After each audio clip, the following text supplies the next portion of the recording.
성경 말씀 봅시다. 사무엘상 2장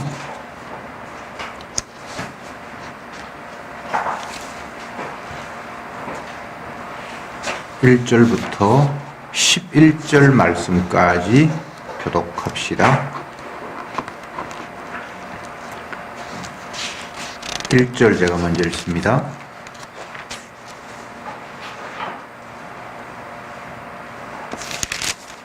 한나가 기도하여 가로되 내 마음이 여호와를 인하여 즐거워하며 내 뿔이 여호와를 인하여 높아졌으며 내 입이 내 원수들로 향하여 크게 열렸으니 이는 내가 주의 구원을 인하여 기뻐함이니이다. 여호와 지 그릇하시니 없으시니 주는 주밖에 하나님이 없고 우리 하나님 같은 방법도 없으십니다. 심히 교만한 말을 다시 하지 말 것이며 오만한 말을 너희 입에서 내지 말지어다. 여호와는 지혜의 하나님이시라 행동을 달아보시느니라. 농사의 말은 끊기고 넘어진 자는 무릎을 꿇으리로다. 유족하던 자들은 양식을 위하여 품을 팔고 줄이던 자들은 다시 줄이지 않도다. 전에 잉태치 못하던 자는 7을 낳았고 많은 자녀를 둔 자는 쇠약하도다. 여호와는 주기도 하시고 살기도 하시며 공부에 내리기도 하시고 올리기도 하시도다. 여호와는 가난하게도 하시고 부하게도 하시며 낮추기도 하시고 높이기도 하시는도다. 가난한 자를 지도에 세우시며 빈민한 자를 엉덩이에서 쏘사 이족들과 함께 하시며 영광의 일을 차지하게 하시는도다. 나의 기둥들은 여호와의 것이라. 여호와께서 세계를 거기에 세우셨도다. 그가 그 거룩한 자들의 발을 지키실 것이요 악인으로 흑암 중에서 잠잠케 하시리니 힘으로는 이길 사람이 없음이로다. 여호와를 대적하는 자는 산산에 끼어들으시라. 하늘로 그들을 치시로다. 여호와께서 땅 끝까지 심판을 베푸시고 자기 왕에게 힘을 주시며 자기의 기름 부음을 가는 자들을 높이시리로다. 아멘. 엘가나는 라마의 자기 집으로 돌아가고 그 아이는 제사장 엘리 앞에 여호와를 섬기니라. 아멘. 지난 1장 끝부분에서 이 한나가 하나님의 은혜로 낳은 아들 사무엘을 성전에 갖다 이제 바치려고 젖될 무렵이 되어서 올라가서 하나님 앞에 먼저 이제 제물을 드리고 자기 아들을 이제 완전히 하나님 앞에 바치면서 2장에서 하나님 앞에 이제 기도하는 내용이 연결이 되는데 그 제물을 바칠 때의 상황을 잠시 살펴보면 수소 3마리를 드리고 또 가루 한 에바, 포도주 한 가죽 부대를 가지고 이제 여호와 앞에 제사를 드렸는데 소는 제물 중에 최고 등급이 높은 제물이거든요. 보통 사람들은 뭐 하나님 앞에 나가서 제물을 드릴 때 뭐 양을 드린다거나 염소를 드린다거나 이게 이제 보편적이고 제사장들이 특별히 자기 죄를 사하거나 뭐 위임식을 받거나 이런 사람들이 소를 드리고 이러는데 이 어린아이를 하나님 앞에 가서 제사를 드리게 하면서 수소 3마리를 잡아서 드리는 이 굉장히 격에 안 맞는 그런 통상적인 제사예요. 보통은 뭐 양을 잡거나 염소를 잡거나 가난한 사람들은 비둘기를 가지고 하나님 앞에 제사를 드리거나 하는데 이 어린아이가 소 1마리도 아니고 3마리를 하나님 앞에 제물로 드린다. 결국 이것은 한 아이를 하나님 앞에 드린다기보다는 전 이스라엘을 하나님 앞에 드리는 그런 어떤 형태를 취하는 거예요. 그러니까 사무엘은 한 사람의 그냥 자연인이 아니라 이스라엘 전체를 대표하는 듯한 그런 큰 제사를 하나님 앞에 드렸어요. 그러면서 한나가 하나님 앞에 이제 기도를 하는데 우리가 같이 기도 내용들을 교독을 했습니다만 한 개인이 하나님 앞에 사정을 아뢰는 것과는 내용이 완전히 달라요. 한번 보면 1절에 한나가 기도하여 가로되 내 마음이 여호와를 인하여 즐거워하며 내 뿔이 여호와를 인하여 높아졌으며 내 입이 내 원수를 향하여 크게 열렸으니 이는 내가 주의 구원을 인하여 기뻐함이니이다. 이게 뭔가를 주님 앞에 요청하거나 바라는 그런 내용이 아니라 마치 하나님께서 자기에게 주신 내용들을 선포하고 예언을 하듯이 이렇게 이야기를 하는 그런 시기예요. 뒷부분의 내용도 마찬가지입니다. 한 개인이 자기의 필요를 주님 앞에 요청하는 이런 내용이 아니라 하나님이 그에게 주신 계시들을 온 백성들을 향해서 선포하듯이 기도하고 있어요. 그러니까 이 2장에 넘어가면 한나는 이미 선지자의 반열에 섰다. 이렇게 이해하면 좋을 것 같습니다. 요 한나의 기도가 장차 일어날 하나님께서 이루실 일들을 예언하듯이 이게 백성들 향해서 세상을 향해서 선포를 하는데 이게 언제 성취가 되는고 하면 예수님이 이 땅에 태어날 때 성취되는데 그 예수님의 어머니 마리아가 성령을 통해서 임신하고 난 이후에 하나님 앞에 기도하는 내용이 한나의 기도 내용과 겹쳐져요. 요게 이제 누가복음 1장에 나오는데 이거 한번 간단하게 읽어봅시다. 그러면 누가복음 1장 46절부터 55절까지가 한나의 기도인데 같이 그러면 한번 읽어볼까요? 1장 46절을 제가 먼저 읽을게요. 마리아가 가로되 내 영혼이 주를 찬양하며 내 마음이 하나님 내 구주를 기뻐하였으면 그 계집종의 비천함을 돌아보셨음이라. 보라 이제 후로는 세계에 나를 복이 딸 그리로다. 영원하시가 그를 내게 연하셨으니 그의 이름이 기록하시며 긍휼하심이 두려워하는 자에게 대대에 이르리로다.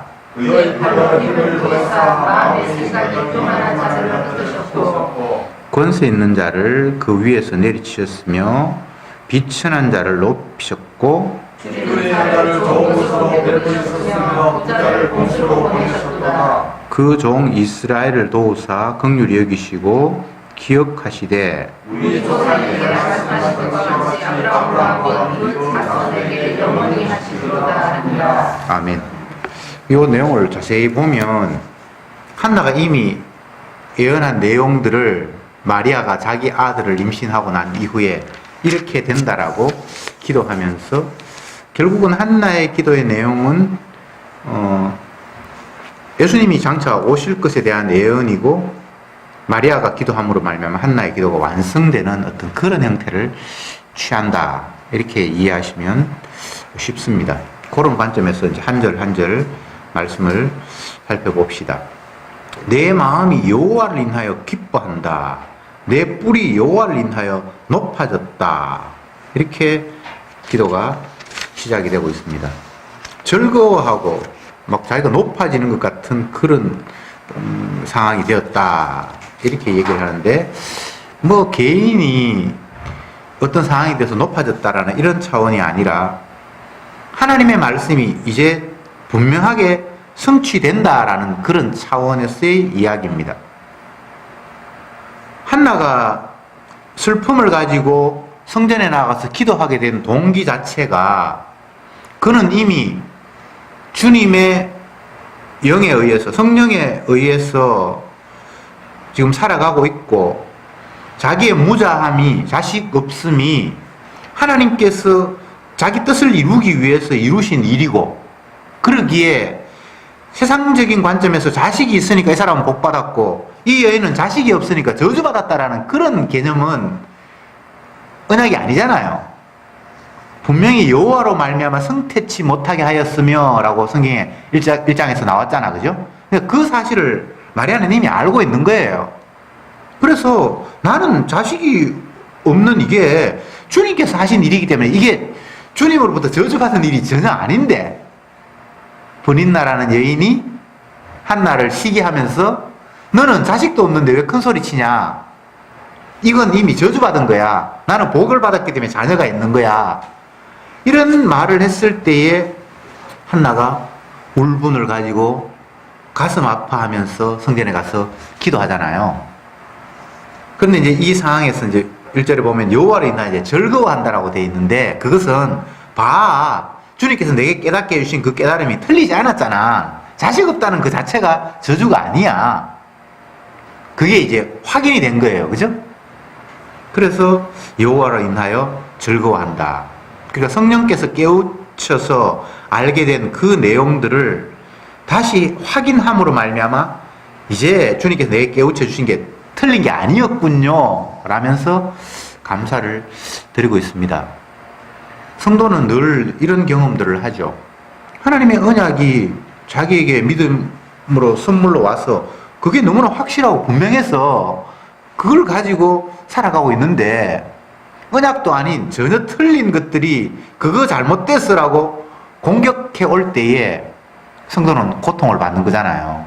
그리고 세상 전체의 룰이 언약을 모르니까, 이 한나 시절로 이야기하면 한나가 첫째 부인이고 버닌나라는 사람이 둘째 부인인데, 첫째 부인이 자기는 애도 못 낳고 둘째 부인이 애를 주렁주렁 낳아서 첫째 마누라를 무시하고, 근데 세상에서도 그게 보편적인 상식이에요. 자식 없는 여자는 뭐 하나님으로부터 저주를 받아서 자식을 못 낳았다, 뭔가 잘못된 게 있다. 마치 소경으로 태어난 자가 부모가 잘못했든지 본인이 앞으로 잘못할 걸 미리 예상하고 태어났든지 뭔가 저주받은 사람이야 라고 사람들이 통상적으로 생각하듯, 그런데 정작 한나는 자기 자식 못 낳는 것이 이미 하나님으로 말미암아 성태치 못하게 했다라는 것을 본인은 알고 있어요.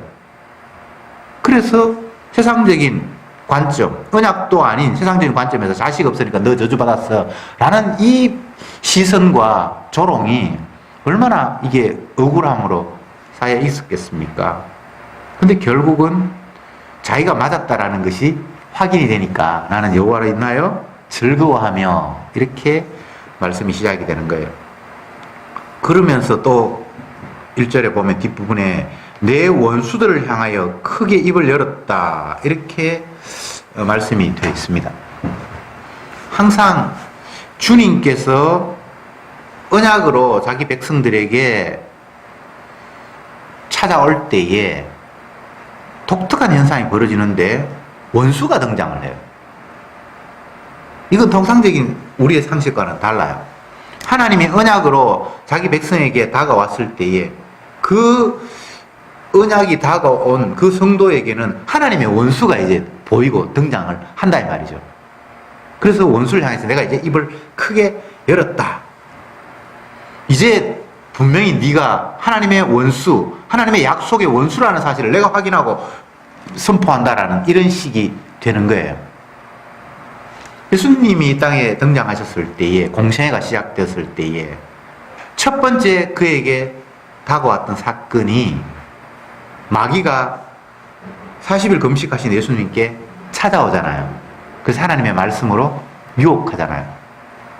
그런 것처럼 주님의 은혜가 임하고 하나님의 약속대로 성도에게 뭔가가 시작이 되었을 때에 그 말씀이 임한 성도에게는 여호와 하나님의 대적이 보이기 시작을 하는 거예요. 이게 이제 독특한 현상입니다. 그래서 원수를 향해서 내가 입을 열겠다라고 이야기를 하는 거예요. 그러니까 언약과 언약 아님이 확실히 구분되어서 보이기 시작을 하는 거예요. 버닌나 너 언약 아니야. 자식 있다고 해서 이거 복 받았다고 생각하는 거 그거 하나님의 약속 아니야 라고 이제 선명하게 보이기 시작을 하는 거예요. 그래서 그것이 언약이 아니다라고, 언약은 이것이다라고 이제 이야기할 수 있는 그런 분명한 근거가 형성이 되는 겁니다. 3절 말씀에 심히 교만한 말을 다시 하지 말 것이며 오만한 말을 너희 입에서 내지 말지어다. 아가리 닥쳐. 속된 말로 하면 그거 전혀 언약 아니야. 그거 교만한 말이야. 그게 얼마나 여호와 하나님 앞에 그만한 소리인지 너 알아? 이렇게 되는 거예요. 이것은 잘못 생각을 하면 첫째 부인인 본인이 애도 못 낳고 둘째 부인이 애를 낳아서 세상 사람들이 볼 때도 첫째 부분으로서 체면이 안 쓰고 이것 전체가 다 세상적인 안목이란 말이에요. 그래서 이제 깨닫고 나니까 너 입 닥쳐. 그건 하나님 앞에 교만한 거야. 그건 언약이 아니야. 라고 당당하게 이제 크게 입을 벌려서 말할 수 있게 되었다. 근데 이거 개인적인 분노를 이제 표출하고 까불더니만 이제 너 내한테 꼼짝 못할 거야. 이런 식의 원수갚음이 아니에요. 이 한나 같은 이미 선지자의 반열에 올라선 이 사람의 기도는 개인적인 기도가 하나도 없습니다. 자기 신상을 위해서 뭐 기도하는 이런 게 없어요. 장차 오실 메시아를 예언하고 있고 그가 이루실 세상에 대해서 예언하고 있고 그것을 알지 못하는 자들이 자기의 상식을 가지고 하나님의 언약을 핍박했을 때 너희들은 바로 저주받은 자고 교만한 자다라는 사실을 선포하고 있는 것이 마리아의 지금 기도 내용이다. 그래서 우리가 이런 기도 내용을 보면 야, 참 부럽다. 어떻게 이런 시선을 가질 수 있지? 그런 생각을 하는데 이건 뭐 부러워해서 될 문제는 아니고요. 주의 언약이 주님의 뜻이 그 여인에게 덮쳐서 그를 통해서 하나님의 예언을 앞으로 하나님께서 하실 일들을 막 입술로 줄줄줄줄 이렇게 내놓는 거예요. 그럴 때 반드시 하나님의 원수가 등장하고 그 원수를 향해서 공격하시는 하나님의 뜻이 펼쳐지는 겁니다. 어떤 분이 그 십자가 마을에 이 목사님한테 질문을 했는데 마귀는 하나님의 원수죠. 근데 하나님은 원수를 사랑하라고 했잖아요. 그러면 하나님 마귀를 사랑해야 됩니까? 뭐 이런 식의 그 질문을 해놨어요. 인간의 논리로는 충분히 그게 가능하죠. 근데 마귀가 하나님의 원수이라는 말도 맞지만 또 한편으로 보면 마귀는 그냥 기계예요. 하나님이 하라고 시킨 일을 그냥 하는 거예요. 그래서 엄밀히 따지면 그 원수라고 할 수 없어요. 굳이 이제 성경에서 원수라고 하면 물론 큰 의미에서는 하나님의 뜻을 방해하는 거니까 하나님의 언약을 반하는 역할을 하니까 이제 그게 원수가 되는데 하나님께서 원수를 사랑한다라는 이야기, 원수를 사랑하라고 이야기한 말씀은 어떤 의미인가 하면 구원받아야 할 피조물들, 하나님 택한 백성들이 하나님의 원수였어요. 주님을 알지 못하고 핍박하고 조롱하고 그런 그 원수를 향해서 주님이 사랑한다라는 말씀을 하시기 위해서 원수를 사랑하라고 성경에 이야기한 거예요. 그래서 뭐 마귀가 하나님의 원수니까 하나님이 마귀를 사랑해서 지옥 안 보내야 됩니까? 이런 논리를 그래서 펴는 게 아니에요. 사람의 논리를 가지고 하나님 말씀을 쭉쭉쭉쭉 연결하다 보면 희한하게 막 생겨요. 하나님이 마귀를 만들었잖아요. 그런데 그 마귀가 하나님을 반대한다. 그러면 하나님이 실패작을 만든 겁니까? 뭐 이런 이야기도 충분히 가능하죠. 하나님이 아담을 만들었잖아요. 그러면 아담이 하나님을 찬양하게끔 모든 피조물을 만들었는데 하나님을 찬양하기보다는 하나님이 하지 말라고 한 것을 했잖아요. 그러니까 하나님이 자기 작품을 실패로 만든 거잖아요. 이게 세상 논리로 충분히 가능한 거잖아요. 그게 인간의 논리예요. 언약은 우리의 어설픈 논리를 가지고 이렇게 점점 증가시키고 연결을 해서 이해되는 게 아니에요. 그래서 그런 어설픈 논리를 자꾸 만들지 마세요. 자, 다시 말씀으로 돌아와서 지금 한나가 하나님 앞에 자식을 이제 성전에서 갖다 바치면서 제물도 한 개인이 하나님 앞에 바칠 제물이 아니라 수소 3마리를 갖다 바침으로써 인류 전체를 위한, 이스라엘 전체를 위해서 하나님 앞에 드리는 것 같은 그런 제물을 드렸다라고 제가 말씀을 드렸습니다. 그래서 한나는 자기 아들 사무엘을 한 개인이라고 지금 보지 않고 민족을 대표하는 어떤 그런 독특한 인물로 인식하고 있어요. 이거는 내 아들 훌륭하다라는 그런 사원이 아니라 성령님께서 깨닫게 해주신 거예요. 사무엘은 장차 오실 예수님의 모습을 지금 이 모습 속에 담은 거예요. 그래서 인류 전체를, 이스라엘 전체를 드리는 것 같은 그런 제물을, 수소 3마리를 하나님 앞에 드린 거예요. 제사장이 자기를 위해서 제물을 드려도 수소 한 마리 드려요. 근데 수소 3마리를 어린아이를 위해서 제물을 드린다는 건 그 아이의 제물이 지금 아니에요. 그죠? 이스라엘 백성들 전체를 하나님 앞에 드리는 어떤 그런 형태를 취했다. 제가 이제 그 말씀을 드렸고, 그리고 이 기도는 개인의 필요를 하나님 앞에 요청하는 이런 기도가 이미 아니에요. 장차 하나님께서 어떤 일을 이루실 것인가에 대한 깨달음을 가지고 그것을 예언하듯이 지금 하나님 앞에 기도하고 있어요. 그러니까 한나의 기도는 장차 일어날 일이에요. 이것은 마리아가 똑같이 한나와 맥을 같이 하는 기도를 함으로써 성취되었다라고 제가 그까지 이야기를 했죠.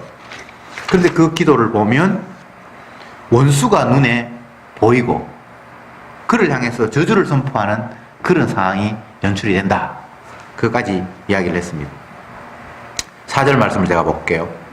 용사의 활은 꺾이고 넘어진 자는 힘으로 띠를 띠도다. 유족하던 자들은 양식을 위하여 품을 팔고 줄이던 자들은 다시 줄이지 않도다. 전에 잉태치 못한 자들은 7을 낳을 것이요 많은 자녀를 둔 자는 쇠약하도다. 이제 역전 현상이 막 일어나는 거예요. 힘 있는 사람의 활이 꺾이고 또 유족하던 자들이 양식을 위해서 막 국을 하게 되고 또 줄이던 자는 오히려 풍성하게 되고 자녀가 많이 낳았던 자들은 오히려 부끄러움을 당하고 자녀가 없던 자들은 이제 7을 낳고 뭐 어쨌든 보편적인 상식을 완전히 뒤엎는 일이 이제 앞으로 벌어질 거라는 것을 한나가 예언을 하고 있습니다. 이건 어떤 의미인가 하면 세상이 너희들 눈에 보이는 대로 펼쳐질 게 아니라는 겁니다. 한나 자신도 마찬가지죠. 자녀가 없었잖아요. 근데 자녀가 없는 자는 앞으로 7을 낳을 것이고 자녀 많다고 큰소리 치는 자는 쇠약하다라고 이렇게 이야기하고 있잖아. 그죠? 뭐 7을 낳는다는 게 한나가 7 낳았다는 것이 아니라 부족함이 없는 7 충만한 그 자녀 하나가 7천보다 훨씬 더 나은 그런 상황이 된다는 거죠. 그리고 자녀가 많다고 큰소리 치던 자는 쇠약해지고 이 땅에 있음 그 자체를 다 무시하는 말씀이에요. 있는데 그거 아무것도 아니에요. 그 대신 없었는데 그를 통해서 완전함이 이제 벌어질 거다라는 이야기를 하고 있습니다. 갈라디아서에 보면 하나님께서 아브라함의 자손을 통해서 만민이 복을 받을 거라고 했는데 그 자손이 여럿이 아니라 하나다. 그건 이제 예수다. 이렇게 이제 이야기를 하고 있죠. 그죠? 그 없음에서 예수님이 생긴 거예요. 똑같은 논리로 마리아는 남자도 알지 못했는데 아이가 태어나죠. 이것은 한나가 아이 못 낳는 상태에서 낳은 것보다 더 뛰어난 하나님의 없음에서 있음으로의 전환이에요. 똑같은 맥락에 아브라함의 아내 사라가 아이를 못 낳는 여인이었잖아요. 근데 하나님이 아이를 낳게 했죠. 한나가 아이를 못 낳는 여인이잖아요. 근데 낳게 했죠. 이것은 사람으로서는 할 수 없는데 하나님이 개입함으로 말미암아 무에서 유를 창출하는 땅에서 하늘로 뭔가가 이게 바뀌어지는 육에서 영으로 바뀌어지는 것들을 형상화한 모습이 아이 못 낳는데 기적으로 낳은 모습입니다. 근데 이 모습이 실체적으로는 아이 못 낳는 여인이 아니라 아예 남자도 없었는데 메시아가 태어나요. 그러니까 이것은 땅에서의 차원에서 시작이 된 것 같은데 하늘의 차원으로 뭔가 결과가 만들어지는 없음에서 있음을 창출하는 하나님의 독특한 자기작용을 이 땅에서 이런 식으로 표출해 보여주셨어요. 이게 주님이 일하심의 방법입니다. 이제 2부에 예배 드릴 때도 또 말씀을 살펴보겠지만 거기에도 똑같은 이야기가 나와요. 사람은 할 수 없다. 근데 하나님은 하신다. 성경 전체 흐름이 그런 패턴으로 가요. 근데 우리는 내가 사람이다 보니까 사람이 하는 일에 대해서 끝없이 관심을 가져요. 하나님은 하나님 자기 하시는 일을 하니까 나는 하나님이 아니니까 뭐 그걸 뭐 하나님이 하시든 말든 상관이 없는데 어쨌든 나는 인간이니까 사람이 하는 일에 대해서 성경에 기록이 되어 있으면 그게 자꾸 관심을 가요. 예를 들어서 한나를 이제 생각을 하면 우리가 이제 사무엘 이게 앞부분에 한나 이야기가 나오니까 한나는 보니까 분명히 자녀가 없었어. 그런데 하나님 앞에 기도하니까 자녀를 주셨어. 그리고 또 그 자녀를 위해서 성전에 갖다 바쳤는데 나중에는 그 사무엘이 이스라엘 전체의 사사가 되었고 뭡니까? 선지자가 되었고 정말 훌륭한 사람이 되었어. 그러니까 나도 한나처럼 내 자식을 그렇게 키워야지. 이런 식으로 자꾸 인간의 행위로 또 흘러가 버린단 말이죠. 그 이야기 아닌데 한나는 뭐 지가 어떻게 해서 한 것이 아니라 사람이 할 수 없는 하나님의 하시는 일들을 자기 몸을 하나님이 빌려서 지금 뭔가 하고 있는데 그리고 한나는 기도하면서 내가 이렇게 기도해서 하나님 앞에 복 받았으니까 너희도 이렇게 하면 된다라는 이런 이야기를 하는 것이 아니라 그냥 하나님이 그에게 주신 계시를 있는 그대로 장차 앞으로 메시아가 오실 것이라는 이야기를 그냥 선포한 것 뿐인데 사람들은 그런 식으로 읽지를 않고 한나가 이렇게 기도하니까 진짜 하나님이 기도를 들으셨네. 그리고 그 아들을 하나님 앞에 갖다 바치니까 이렇게 훌륭하게 키웠네. 이 인류를 뭐 구원하는 이스라엘을 이끄는 그런 지도자가 되었네. 나도 아들 이렇게 키워야지. 저는 지금 이야기가 다른 쪽으로 흘러가 버린 거예요. 주님은 인간들 이야기하려고 성경을 기록한 게 아니에요. 자기 이야기를 해요. 근데 사람을 끌어들이죠. 근데 그 사람의 능력이 아니에요. 안 된다는 이야기를 한나를 통해서 사람은 못한다는 것을 한나를 통해서 이야기하는 거예요. 마리아를 통해서 예수님이 태어났는데 마리아는 결코 메시아를 낳을 수 없다는 걸 보여주기 위해서 남자도 가까이 하지 않는 그에게 성령으로 태어나게 한 거예요. 그러니까 인간을 사용을 하되 이거는 내 능력이 아닙니다라는 걸 보여주는 차원에서 인간을 활용을 했는데 사람들은 그 인간이 뭔가를 한 것처럼 오해하는 이런 사태가 늘 벌어지는 거예요. 주님이 유족한 자들, 양식이 많은 자들은 국을 해야 되고 또 잉태치 못한 자는 7을 낳을 것이고 많은 자녀가 있다고 큰소리 친 자는 쇠약하게 될 것이고 이런 역전현상을 일으키는 것은 땅의 논리, 사람의 생각처럼 주님이 일하지 않는다는 겁니다. 인간들은 이 땅에서 많이 가졌고 사람들로부터 높임을 받고 존경을 받으면 그 자체가 뭔가 대단한 일을 이룬 것처럼 착각할 수밖에 없잖아요. 근데 주님은 그걸 뒤집어서 역전으로 사건을 만든다는 거예요. 너희들의 기대, 소망, 너희들이 생각했던 그 가치관 그것 다 싸그리 틀리고 엉터리 없는 것이라는 사실을 주님이 자기를 시작함으로 말미암아 이제 표시가 날 거라는 거예요. 그래서 이 땅의 가치관, 세상의 논리 그거 따라가면 안 됩니다. 아무것도 아니에요. 이 땅의 화려함, 인간의 출세, 부, 명예 그걸 이사야서는 어떻게 표현했습니까? 모든 인생은 풀이고 그가 영광을 누렸다는 것은 풀에 꽃 피는 거하고 똑같다. 근데 풀은 잠시 있다 시들어져 버리고 말라 비틀어져서 없어져 버린다. 그렇게 얘기해요.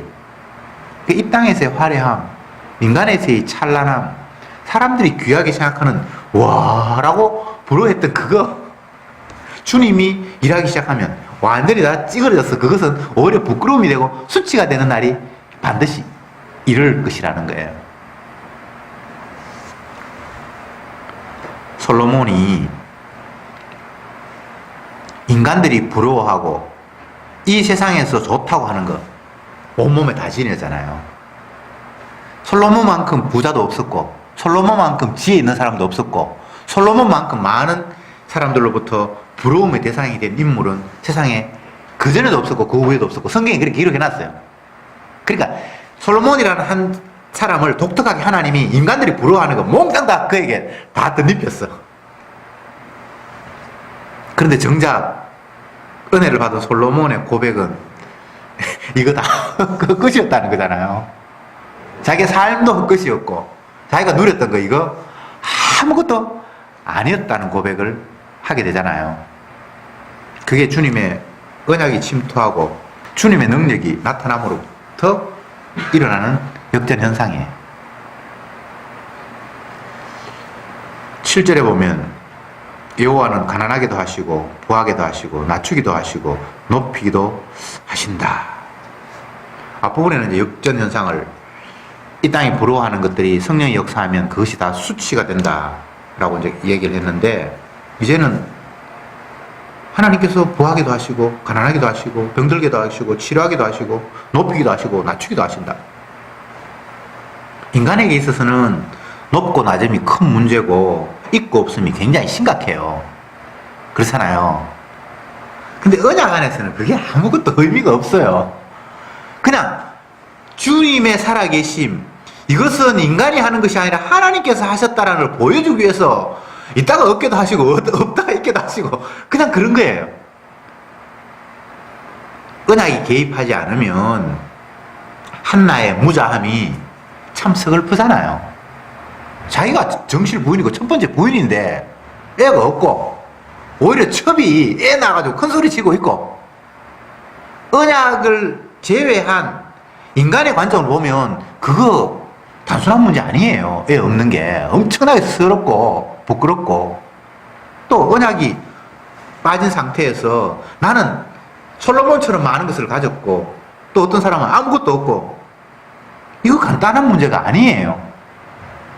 근데 언약이 들어와 버리면 있고 없음, 자식 있고 없음이 아무 문제가 아니라 하나님이 자기 하실 일 보여주기 위해서 한 사람을 없게도 하셨고 있게도 하셨고 갖게도 하셨고 못 갖게도 하셨다는 거예요. 그래서 하나님은 높이기도 하시고 낮추기도 하시고 가난하기도 하시고 부하기도 하시고 건강하기도 하시고 병들기도 하시고, 이 말을 또 오해를 하면, 와, 하나님은 그런 능력을 가졌으니까 내가 하나님 앞에 바짝 매달려서 설한 사람 안 되고 부한 사람 돼야지, 이렇게 또 달라드는 사람이 있는데 그 이야기가 아니고, 언약 안에서는 인간들의 높고 낮음, 건강, 뭐 부, 가난 아무 문제 없다는 거예요. 왜? 부한 것이 내 좋으라고 부한 것도 아니고 건강한 것이 내 좋으라고 건강한 것이 아니라 하나님이 자기 언약 이루기 위해서 때로는 누구를 부하게도 하시고 또 언약을 이루기 위해서 누구를 가난하게도 하시고, 그러니까 언약을 이루기 위해서 이렇게도 됐고 저렇게도 됐으니까 그런 일에 네가 왜 신경을 쓰니? 이 말을 지금 주님이 하고 계시는 거예요. 그러니까 언약 안에서 보면 있음도 의미 없고 없음도 의미 없어요. 언약을 빼니까 있고 없음이 굉장히 심각한 문제인데 언약 안에서는 전혀 심각한 문제가 안 된다는 거예요. 8절에 보면 가난한 자를 진토에서 일으키시며 빈핍한 자를 그름더미에서 드사 귀족들과 함께 앉게 하시며 영광의 위를 차지하게 하시는도다.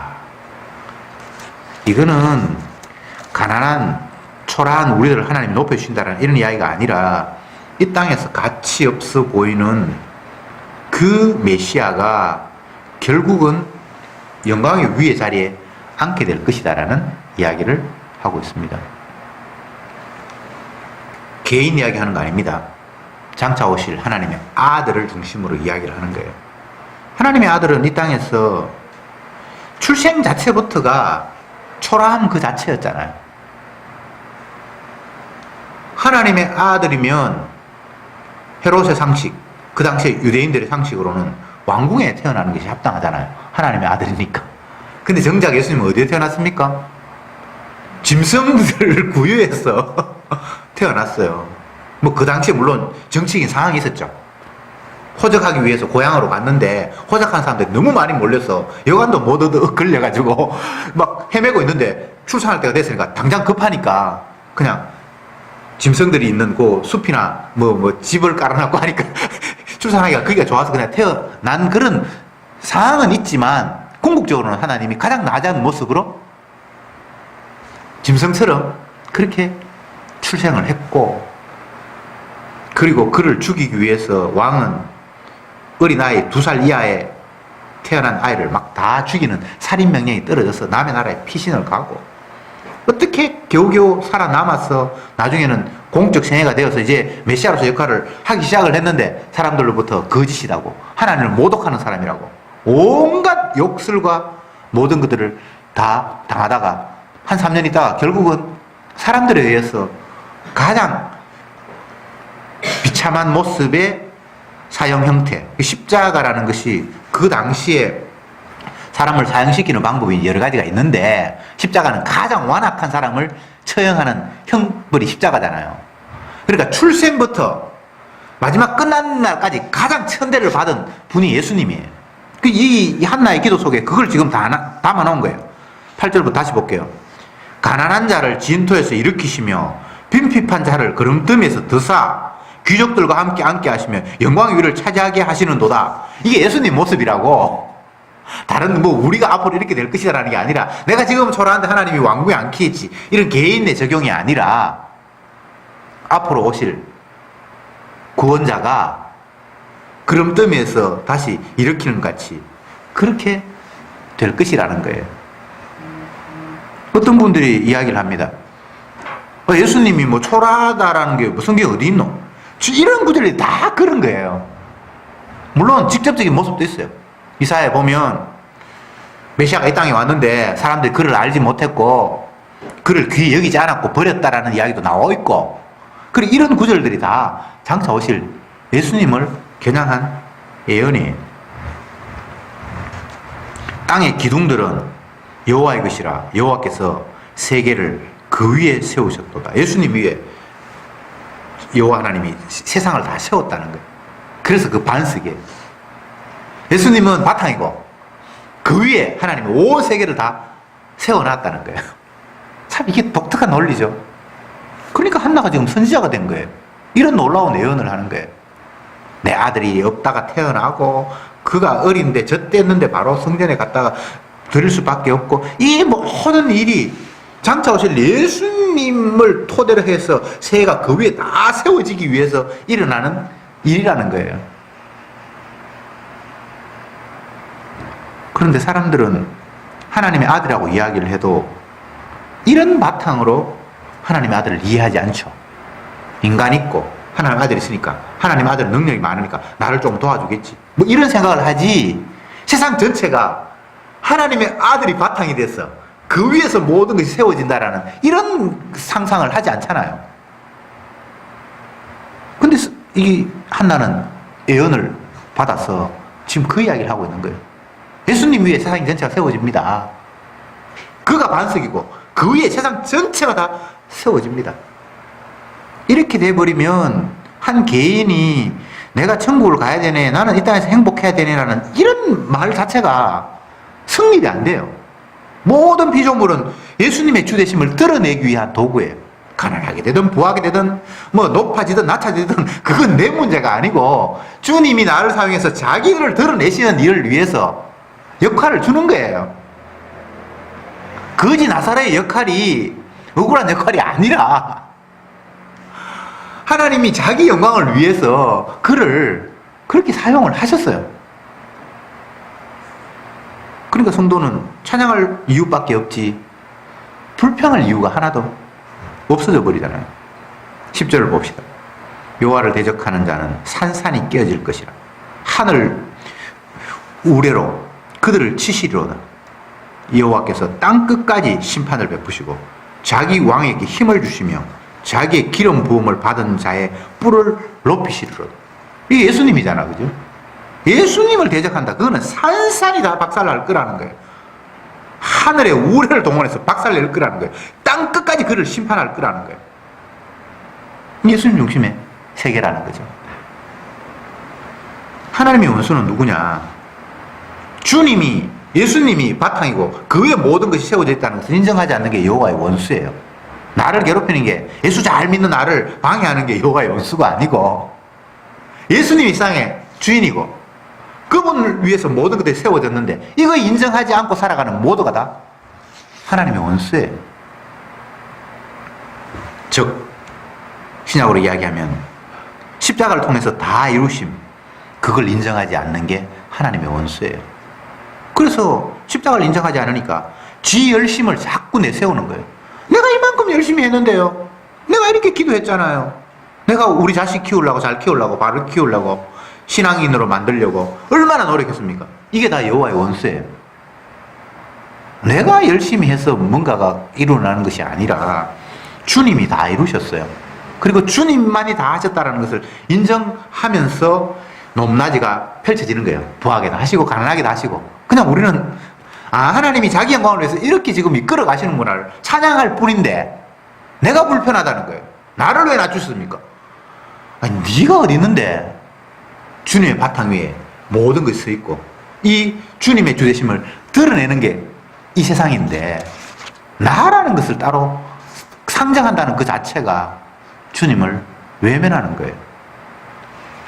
주님은 자기 영광을 위해서 또 자기 택한 백성을 위해서 십자가도 지셨고 대속의 피를 뿌리셨습니다. 그걸 통해서 자기는 주로 영광 받기를 원하셨습니다. 그러면 그 피가 뿌려져서 시선받은 자는 주님만 높이면 되지 내가 왜 이렇습니까? 라는 말을 할 수가 없는 것이 오늘 한나가 예언을 통해서 보여준 기도의 내용입니다. 기도합시다. 주님, 감사합니다. 우리의 기도와 선지자의 위치에 선 한나의 기도를 비교해 보니 너무나 차이가 납니다. 우리는 내 욕심, 내 필요, 내 소망을 하나님 앞에 아랬는데 한나는 주님의 뜻을 선포하는 것이 그의 소망이었고 기도였습니다.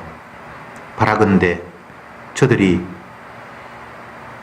반석 대신 예수님 위에 서 있다라는 사실을 망각한 채 내가 굳건히 서 있고 이 나를 위해서 주님이 나의 필요를 채워주었으면 하는 이런 헛된 마귀적인 발상을 씻어주시고 온전히 주님의 영광을 위해서 높이기도 하시고 낮추기도 하시는 그 주님의 일하심 앞에 우리는 어디를 가도 감사, 찬양만 하는 저들이 되게 하옵소서. 예수님의 이름으로 기도합니다. 아멘.